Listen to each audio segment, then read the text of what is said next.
We are at Yoko's Sizzler, and we just now had this hot sizzler being put into our plates. And as soon as one comes into the restaurant, there are these cute games that one can play, and my child and me were doing exactly that. So, Ayush, what is your opinion of this place, Chico? Really good. For 675 bucks, you get this entire this vegetarian sizzler, and honestly, three people, if not four people, could share it because there's just so much of food. So it's like literally 675 is like pretty much, I would say, six people, but at least yeah, three people for without a doubt.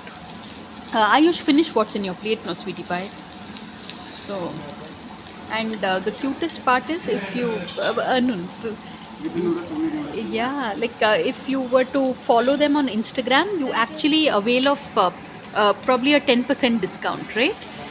If we were to follow the page. Yeah, correct. Actually, yes, yeah, yeah, yes, because this is good stuff.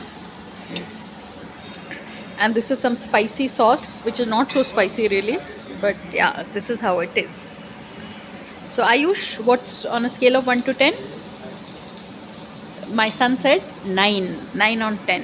I would say it's a full 10 on 10. But yeah, my child, and when it's raining outside, this is the perfect kind of food to eat, really. So, Yoko Sizzlers and in Hyderabad, near Banjara Hills, Hyderabad.